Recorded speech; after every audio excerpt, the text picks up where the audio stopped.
Então, eu queria começar aqui convidando o Cid, se o Cid, você poderia dar, Cid, um breve contexto, qual foi o cenário que veio a fomentar o surgimento dos chapbooks e todo esse universo literário, essa Londres sinistra, essa Londres que na segunda metade do século XIX, né, mais para o final, iria ganhar corpo numa figura de um Jack Stripador, já para o final, mas que antes muito disso já anunciava esses horrores nas publicações que dariam origem aos chapbooks.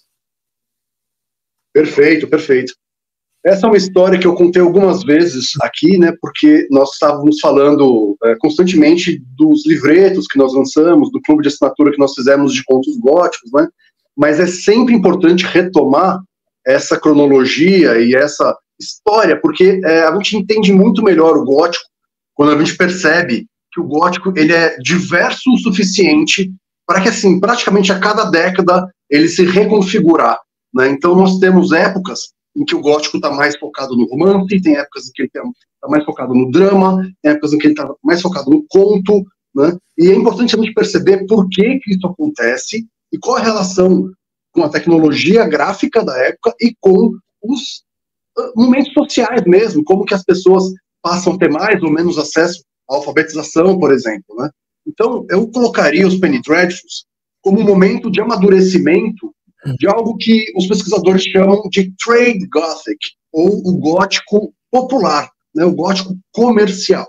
Né? Porque o que acontece? Quando surge o romance gótico, o romance era algo extremamente limitado às classes mais abastadas. Né? Você tem ali livros de capa dura, com 3, 4 volumes, com encadernações extremamente caras, né, que não estavam ali, né, acessíveis. Então, o que acontece é que, por um tempo, né, apenas uma parte da sociedade conseguia ter acesso e comprar esses livros. Né?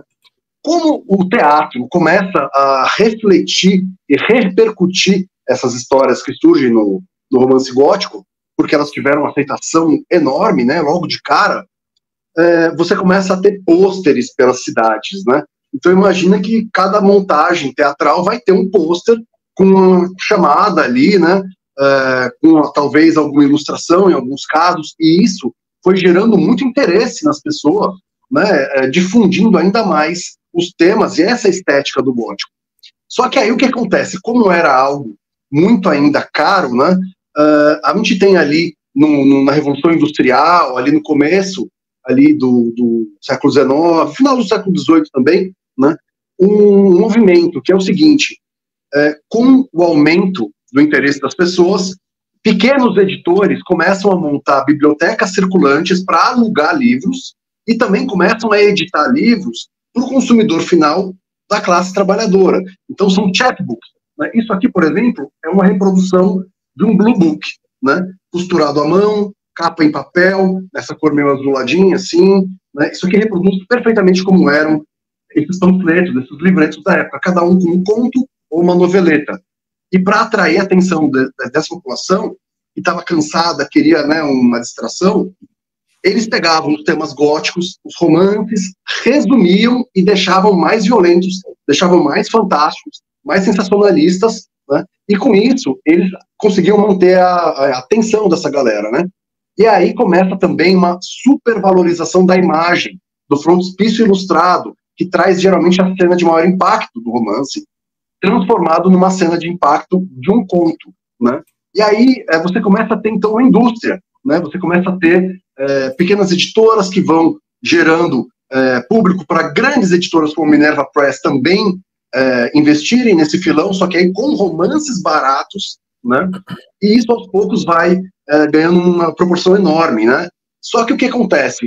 Quando surgem, né, as máquinas de imprensa a vapor, você começa a ter uma aceleração e um barateamento da produção gráfica. Então começa a pipocar jornal e revista pela Inglaterra inteira. E Londres vira um centro de produção gráfica. E aí o que acontece? Esses livrinhos artesanais passam a não ser tão interessantes, porque você pagar 6 pence por um livrinho desse, ou você pagar 1 penny por um panfleto feito, né, a vapor, é algo que não se compara. Então, 6 vezes mais barato, com mais ou menos o mesmo tamanho, você tem, então, essa transformação do Blue Book para o Penny Dreadful. E o Penny Dreadful é uma questão que a gente pode aprofundar a história dele com calma, né? Nós estamos aqui com a especialista, a Alanis, e ele começa bem sangrento mesmo, é meio que o aqui e agora da época, né? Com notícias sobre bandido, prisão, morte, e depois ele acha espaço para a literatura gótica também. Ok, muito bom. Muito bem. Isso é só a primeira pergunta, meu povo.